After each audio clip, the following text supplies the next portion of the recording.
Good morning. So this is the MSc 211 Value Engineering for Master Students of the Department of Engineering Technology. So my apologies if it took me a while to start the class, and hopefully we can catch up and we will try to cope up with this delayed lecture. Okay, so this is Value Engineering.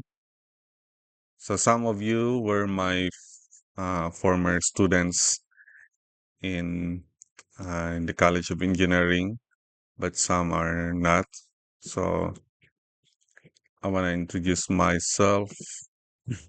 So my name is Rimon Labadan, faculty of the Department of Civil Engineering, Department of the Civil, Department of Civil Engineering in the College of Engineering. So we are tasked also to teach in the master's degree. So this is my first time to teach in the master's degree after I came back from my study leave for my PhD degree. So I also am alumnus of MSU Marawi, finished BS Civil Engineering in MSU May in 2008, then took my master's degree, finished my master's degree in uh, MSU IIT. It was 2015, and I just recently finished my two PhD degree, one from Hokkaido University. The I finished the Doctor of Philosophy in Engineering. Actually, may karugtong pa yan. But basically, engineering in uh, Japan 2024. And also finished my Doctor of Philosophy in Engineering and Technology in Samasat University, Thailand. So I was lucky that I had two PhD with with the opportunity na yung scholarship is dalawa yung ah, dalawang degree. So and also I am a licensed civil engineer, and same time I'm a structural engineering practitioner. So, okay. So we will start with our discussion. So about value engineering. But before I proceed with the value engineering, I want to talk first about the general concept of value management. Okay. So what is value management? So value management, this is a service that maximize the functional value of a project by managing its evolution and development from concept to completion. Okay. So our project has value. So we will try to manage the value and its function from evolution, or meaning from the start to its completion. Okay. So what is value management? This is a service in which the sponsor of a project, which is the client, transmits a clear statement of the value requirements of the project to the project designer. So, in other words, I think both of us, some of you here are architects, so we can relate on this one. So, whenever we have a client or an owner, of course, they give us the clear definition of what they want to achieve, what they want from us, ano yung project. Let's say, whenever they want to have a hospital building, let's say hospital building, so they want um, us to follow um, what they require, ano yung output ng project. So they have to be specific. Let's say hospital is specific talaga na hospital. Okay? So they have to transmit that to us as the designer. It's either sinong mauna, architect, but most of the time architect yung nauna sa sa project. Kasi project like this one, like let's say hospital, we start with the function. So that's the work of the architect. The functionality is one of the work of the architect. So mas magaling talaga yung mga architect for this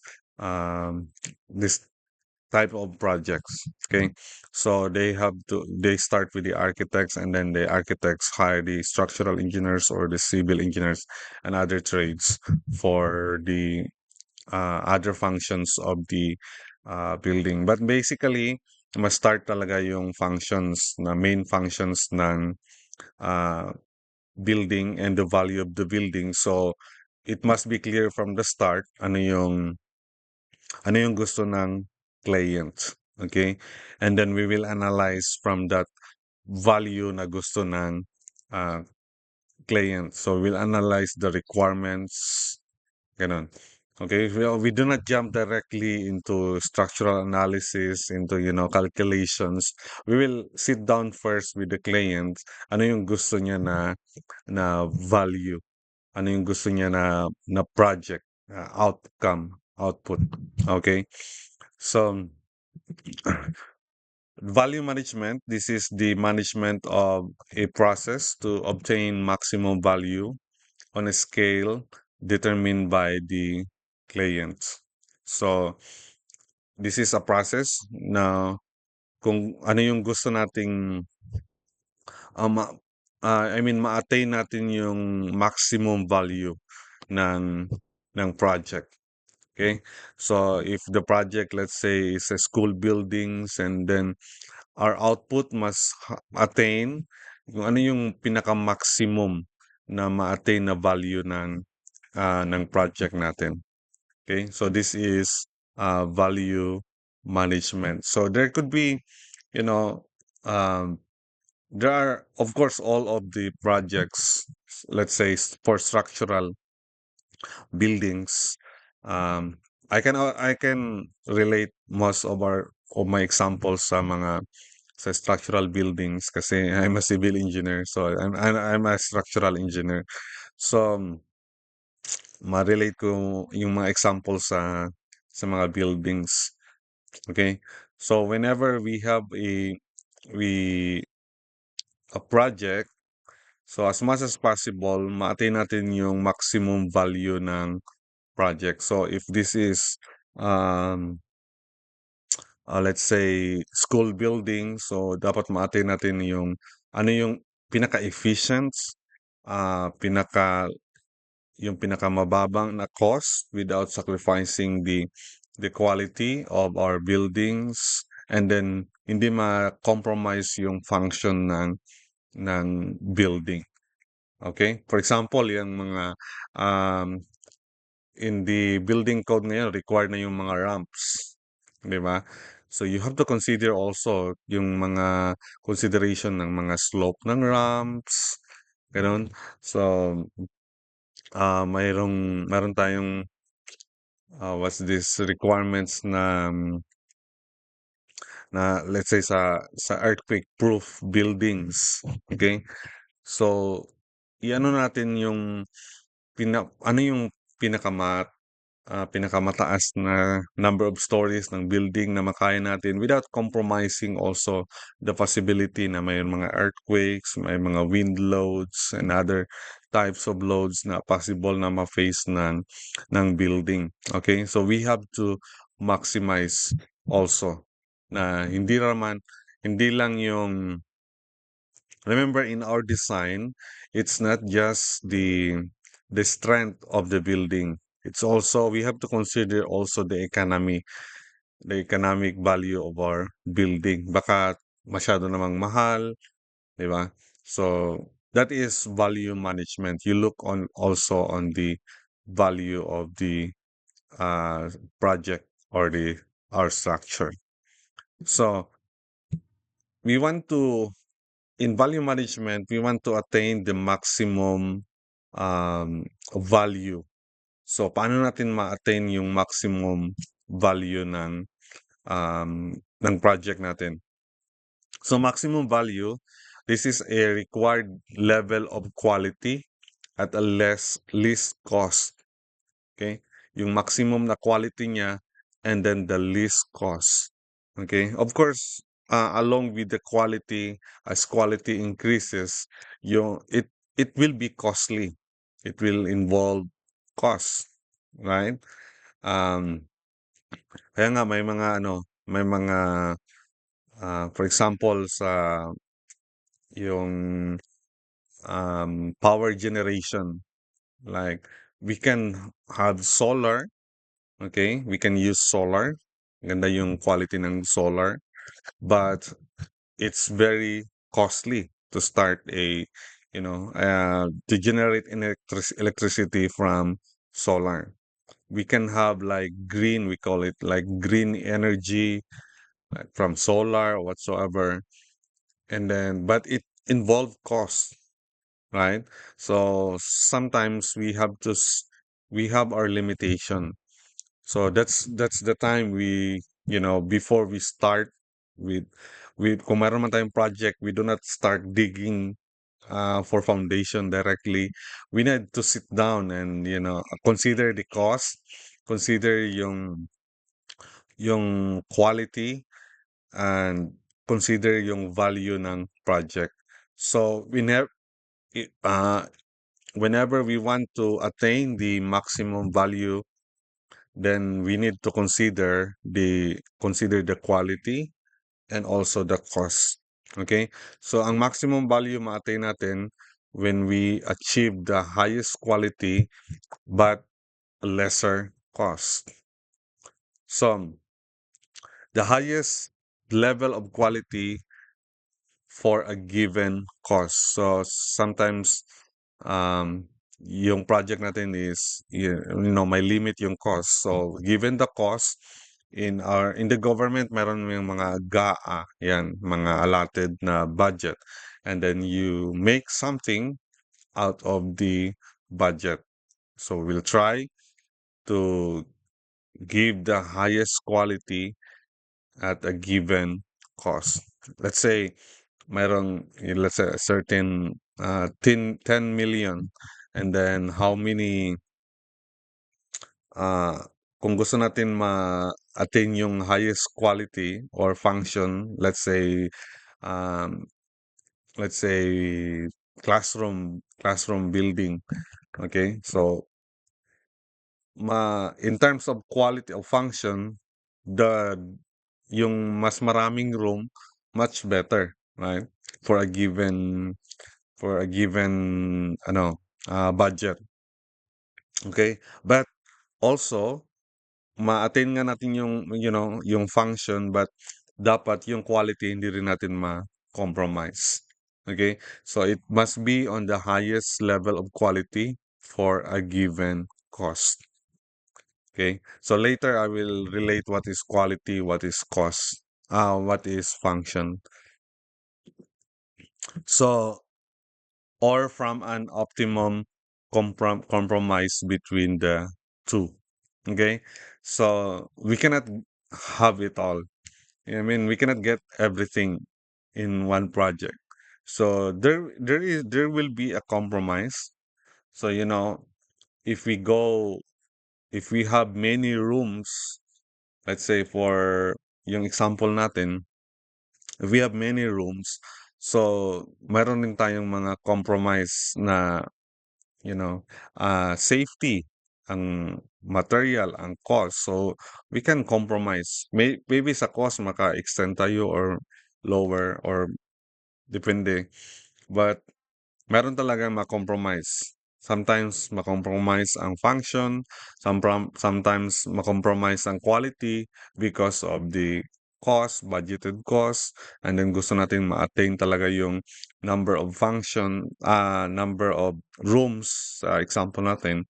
So, ma-compromise yung, yung quality. Okay? So, but I'm not saying na okay yun na i-compromise something. But as an engineer, as a value manager, architect or an engineer, as we are dealing with the clients, we need to, open up them to them about the, ano yung possible ma-compromise. Okay? So, sir, if you want, let's say, sir, if you want na this certain number of rooms, and then ito lang yung makaya natin, let's say, for that city, ang maximum is, three-story building. Let's say, just an example. So we need to clarify to them na somehow kung gusto talaga natin i-attend itong number of classrooms, then we can compromise with the budget. Okay, maybe mag-add tayo ng budget o hanap tayo ng paraan na maragdagan yung budget. Okay, as long as ma-attain lang natin yung maximum quality and functions ng building. So, merong compromise talaga yan. So, we cannot have it all na more quality and then um lowest cost. Okay. Even in, when we are selecting hotel, example hotel, kung gusto natin yung malinis talaga na hotel, of course, hindi pwede na na tag 200 lang yung, um, per 6 hours or 3 hours, and then we want, and yung presidential room or suite room. So, hindi pwedeng ganun. If we want cleaner and good quality rooms, then, it comes with a price. Okay? So, ganun yung i-consider. Some of you are in, managerial level ng work or your job. So, you must make decisions and you must consider the value of your ano yung effect ng decisions natin. So in here, hindi nyo lang alam, you are doing value engineering. Okay? So there could be some compromise and kailangang i-balance natin maatin yung value and then mayroon ring allotted cost for that one. Okay? So that is value management. Bakit na dumating tayo sa value engineering? So, anong kaibahan? So, anyway, the term itself, engineering, meaning more specifically, this one is applied in uh, engineering. Okay, but in general term, that is value management. Kahit nga na may mga programs tayo sa office natin, we need to sit down and analyze the value na ma-attain natin yung gusto nating ma-achieve, and then without the compromise on the cost. So, ang value management was used in building design. So it was termed as value engineering. So this was used in North America, where value management is still also used in Europe up to now. So yun pa rin ang ginagamit, value management. Okay? So most of the time, these are, in terms of building, these are engineers and architects. Kasi tayong may alam sa mga details ng design, so we know where to play. Okay? So we know saan tayo mag-budget, saan natin ibuhos yung budget, yung pera for the certain budget. So kaya in North America or in the US, they term this as value engineering. Kaya lumabas itong term na value engineering. So value engineering, this is a systematic and organized approach to provide eh, to to providing the necessary functions in a project at a lower cost. Okay? So doon pa rin yung function but lower cost. Okay? So I have a friend in Davao. He's a structural engineer and also he's doing value engineering. I was one time involved in one of his project. Um, so what he did is, for example, na value engineered niya um, yung foundation ng building. Okay? So, meaning, ando na yung project, ano, may plano na, ready for construction, and then he steps in and then try to reanalyze the project, and then he proposed that, oh, pwede pa palang babaan itong foundations. Let's say number of piles, yun, the dimensions, yung pilote, yung piles. And then he proposed na pwede pang liitan ang number ng piles. And then he proposed to the owner. And then yeah, there was a lot of savings sa foundation because of that, because of his analysis. If I'm not mistaken, parang umabot ng 25 million yung na na-save doon sa ano, sa foundation. So, I will not just say kung ano yung building doon sa Davao, but laking savings because of value engineering. So, you see, ang mga structural engineers and architects, tayo yung may alam sa mga technicalities. So, we can look on many angles na pwede nating ma-save, maka-save tayo ng money or cost, but of course, without compromising the function. Okay? And function ng building natin. Okay? In terms of value engineering. So this is a systematic and organized approach to providing the necessary functions in a project at a lowest cost. Okay? So, hindi natin puwedeng yung alam niyo yung method, yung mata-mata lang, okey? Sabihin natin na, okey, puwede bawasan na lang yung number of rebars, okey? Kasi parang marami masyado tingnan, gano'n. So, we need to have some technical calculations in decision making, especially in our project like buildings, okay? So in value engineering, that's the basic concept, maximizing the value without sacrificing the quality. Okay, for example, changing the structural design from concrete to steel, that is to reduce the cost and improve the structural and energy efficiency. Okay, so may mga some case, not all case, na mas mas maganda yung value ng steel kaysa sa concrete. Kasi merong mga pros and cons yung structure natin made of concrete and made of steel. Okay? So, for example, basic na ginagamit natin is concrete. But ang steel naman, it offers na maganda yung response. Bihira ka lang na makakita ng mga steel structures na nada-damage. I mean, nagko-collapse talaga from because of earthquake. Okay? So, may mga may mga architectural damage like walls, ganun, ceilings, madadamage siya, but hindi talaga yung total collapse. Okay? So maganda yung steel in terms of earthquake, but it's costly. Okay?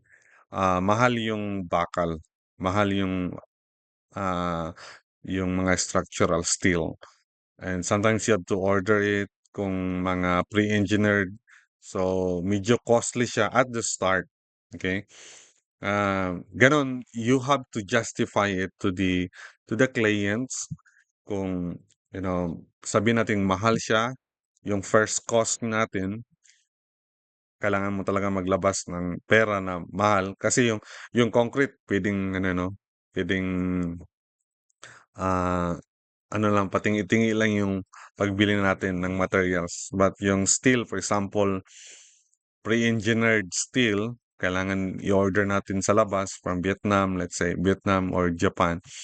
Then, kailangan i-deliver. So, pagbili, hindi pwedeng tingi-tingi. Dapat bulto-bulto kasi yun, no, yung freight cost natin pag-deliver ng ano. Hindi naman pwedeng sa Shopee lang. Okay. But, so, costly siya pag-deliver.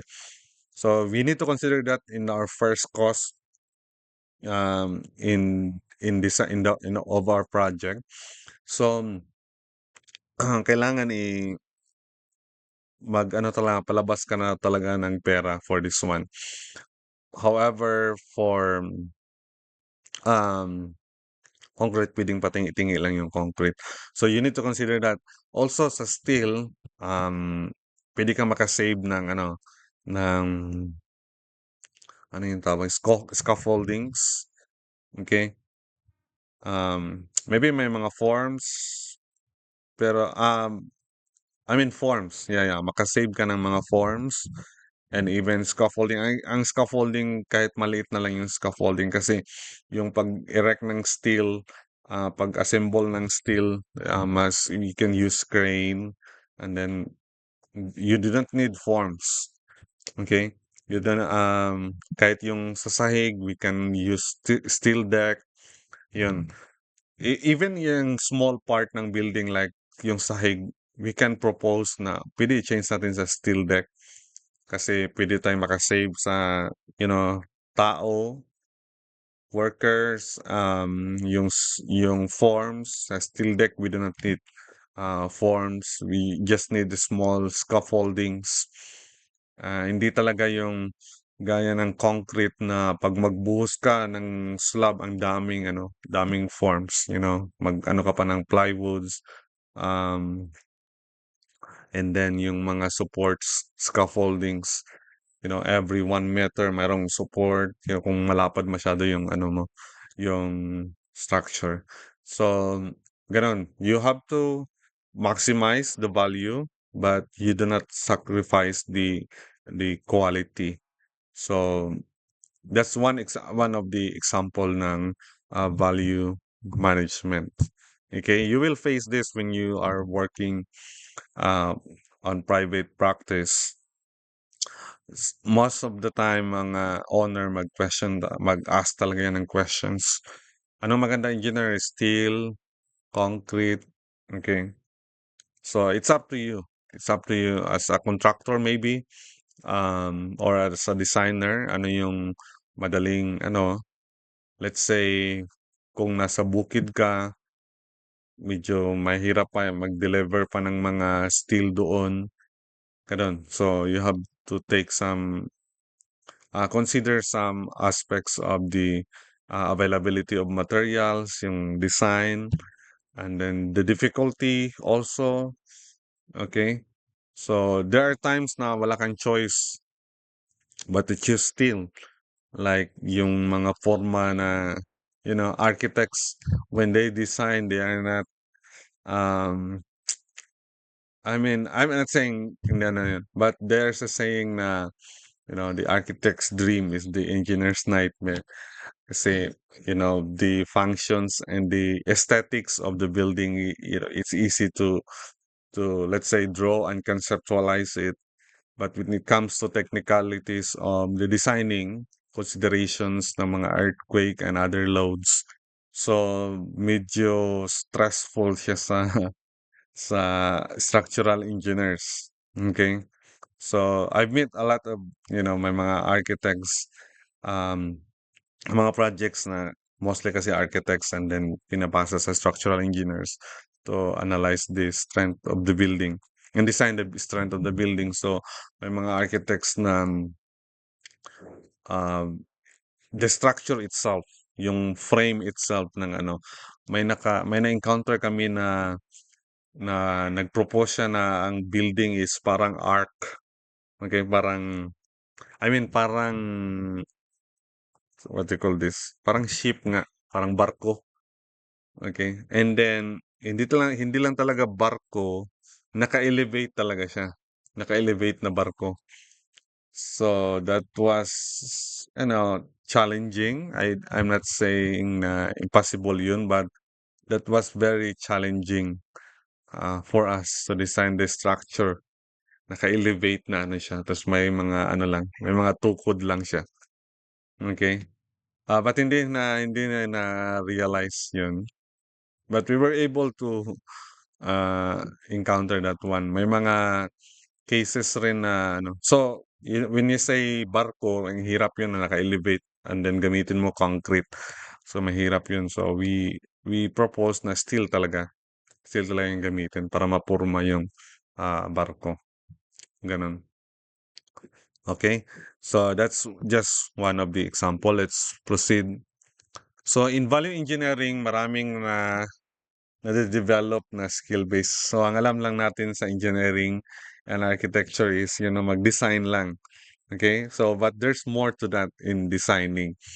So, I think this will be useful. This course will be useful for you um, in dealing or practicing your profession in dealing with the clients. Okay? So, here comes the new skill base na pwede nating gamitin. So, this skill base requires an ability for conceptual thinking, okay, and problem solving through the use of terms of specialists.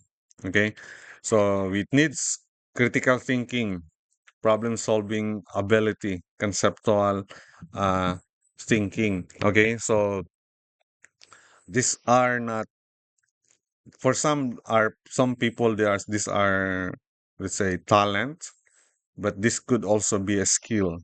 Meaning, when you say skill, it can be learned. Okay, it can be practiced, and then it can be improved to ourselves. So this let's say managerial skill, some of us are not born as yung mayroong leadership skills, but it can be learned. Okay, so it's either by seminar or by experience, whatever, but it can be learned. So nung lumabas ito, I'm not sure kung narinig ninyo na ba itong value engineering. I myself, I was uh, parang namangha ako sa when I learned about this value engineering, and there's the opportunity you can have if you know these skills. Okay, so ano yung kailangan natin sorry, um, sa skills? So we need people skills. Okay, kasi in value engineering, ang people, it involve, I mean, ang project natin, it involves people. Okay, so it is also your people skill. How can you manage these people? How can you interact with them in such a way that makam up natin yung efficiency? It's either, may mga leadership skills na mayroong reward system. Okay, I'm not sure with that. But as I can, may mga tao na magaling sila mag-lead kasi nagabigay sila ng reward doon sa mga tauhan nila, o mayroon rin yung parang dictatorship na naga-punish, bigay ng punishment. Okay, so may different skills, and you have to apply that in value management. Pwede ka sa mga tao mag-value engineering gamit yung mga tao doon sa site. Okay? And then, come up with the efficient um what's this? Efficient na output from these people. For example, yung what's this? Yung mga project doon sa bukid. Okay? So, kung mag-hire ka ng mga taong hindi taga doon, well, that's good. Maybe they have this, what's this? They have the skills. They know how to, let's say, magpatayo ng tower doon sa bukid. But somehow, you have to involve the people in the localities. Okay? Kasi maybe, um,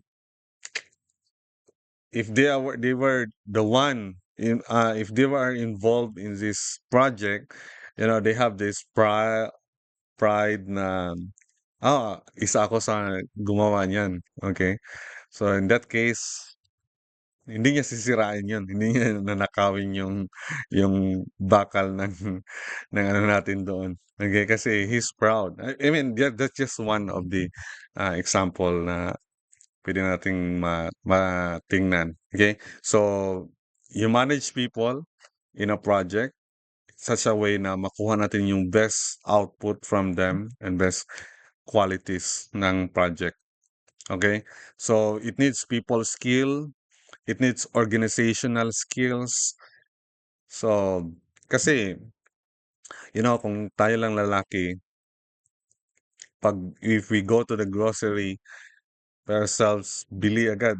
Kung bili tayo ng asin, pang 1 month na asin or pang pang 1 year na asin, bibili natin agad kung pwede pa lang, di ba? But kung women, patingi-tingi. And then sometimes we question them, bakit ganun lang yung binili? Bakit hindi nilang bilhin lahat? But, he's trying to organize the budget, you know, and then hindi naman pwede na um, baka masira lang yun doon sa bahay, 'di ba? So, it needs organization. Sa building project natin, hindi naman pwede na bibilhin natin lahat ng material at the start ng project natin, 'di ba?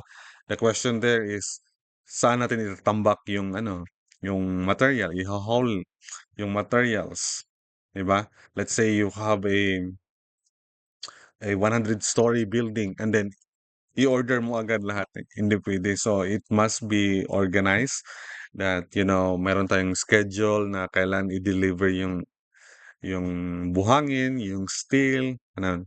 Okay? So, it needs organization skills for us.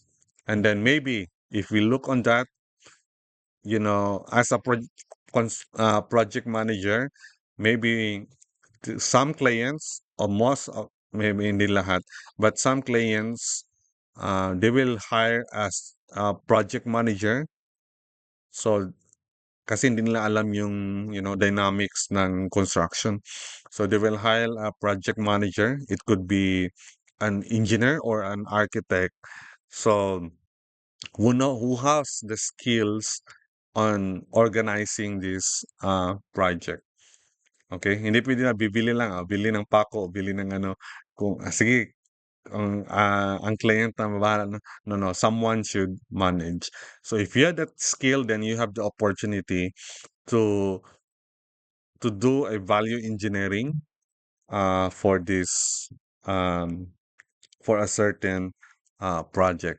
Okay? So we have organizational skills, programming skills, how do you program, kung kailan yung scheduling, and let's say delivery. Okay, negotiation skills. So it needs also negotiation skills, how to, negotiate, deal with people. Especially value engineering, it's difficult to enter into a project. Okay, so mahirap. You must have the skills to negotiate with the owner. Okay? Kasi pagbigay minsan ng design, fix na yung mind ng client na yun na yung i-implement. Okay? And then bigla kang papasok. So it needs some skills how to negotiate na makapasok yung ano um uh, yung gusto mo na service. Pwede, for example, in value engineering, let's say, sabihin mo na sa owner na, Sir, I can lower the cost of your project. Just allow me to do the analysis and then you do not have to pay me. But whenever there is savings, you can give me some percentage of the savings. O ganun, di ba? So, pwedeng hindi mo muna ako bayaran sa analysis na gagawin ko, But whenever there is a savings and then you implement that, my suggestions and recommendations, then just give me some percentage of the saving. Uh, let's say give me 20% of the savings. Okay? So let's say ang total project, reanalyze mo and then you propose another approach and then you have a saving, let's say 20 million and then you just require, okay, ito yung savings, 20 million. Maybe you can give me like 1 million for that or 2 million or 4 million kung 20%. Okay? Out of the savings. Okay, biruin mo. So, yung ano mo is as a value engineer, yung skills mo lang ang just offer the skills and then walang risk rin sa walang risk doon. And the same sa owner, walang risk din sa owner. Kasi nga, he will not pay first. Walang upfront na bayaran or advance na bayaran. Okay? Kung may savings lang. Kung walang savings, okay. Wala. You proceed with the project. Okay? So it needs that skill, negotiation skills. Also the resource allocation skills and team skills. Okay? So if you are working currently, if you're working in the project management or in a construction project, I believe you are encountering this. You need these skills in order to be an efficient engineers and an efficient architects, or let's say an efficient manager of the constructions. Okay, so this analysis in value engineering, we call it the value analysis. Okay. So someone has said, if I cannot obtain the product, I must obtain an alternative which performs the same function. Okay. So bakit kailangan natin mag-value engineering? Sometimes we have no choice but to do a value engineering. Kasi nga, hindi lahat ng material, one example lang one angle is that hindi lahat ng materials na na-propose is available. Okay? Uh, but then the function is the same. So we need to propose another material in such a way na yung functions, ganun pa rin. Okay? So in that case, wala tayong choice but to do a value analysis. So ang value analysis, this is an organized approach. Parang value engineering pa rin. Okay? Um, this is an organized approach providing the necessary function and of course at the lowest cost. Okay? So I said sometimes wala tayong choice but to do value analysis, or sometimes with the insertion of the value engineers na mag-propose ng value engineering. Okay? So what is unnecessary cost? This is cost that provides neither use, nor life, nor quality, nor appearance, nor customers features. Okay? So mas maganda, for example, no, yung mga mahal talaga na mga projects, ang mga clients niyan, hindi sila, there's a first designer. They do not directly, construct based on the first design. Normally, they ask, pang ibang nagko-consult sila ng ibang engineers, project managers for them na baka may na-miss yung first designer and then baka may ma-save natin yung mga ito na yung term na unnecessary cost. Okay?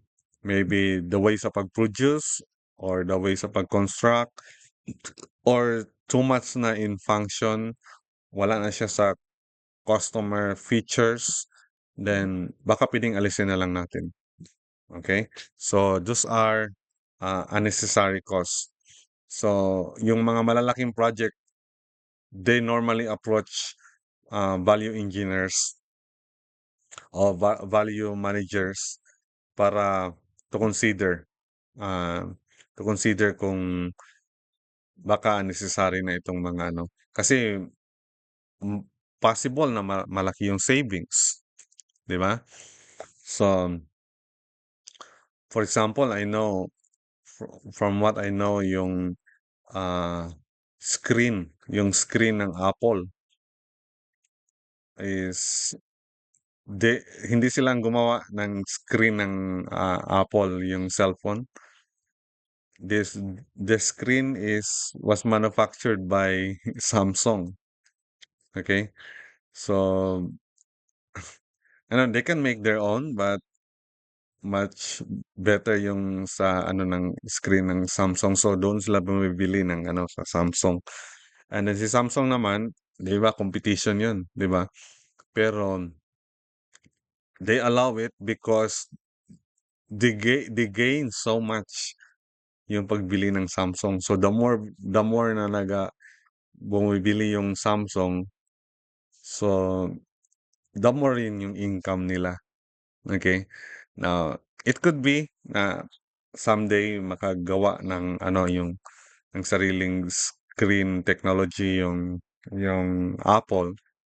Okay? But as of now, they found sa base analysis nila, mas economical pa yung bibili sila.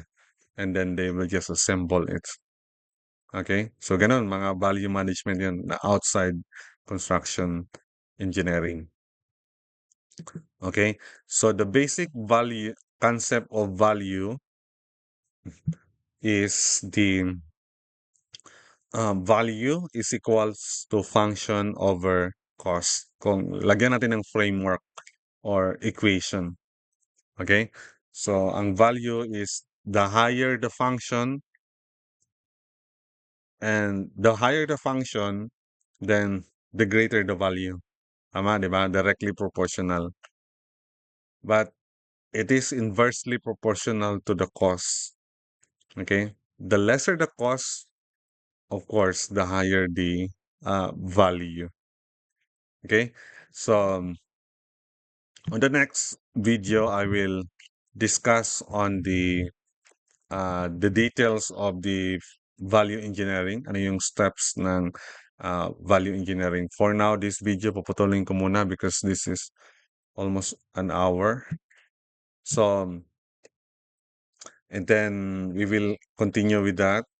And then also I will give some details of the assignments and projects for this course. Okay. Thank you for listening.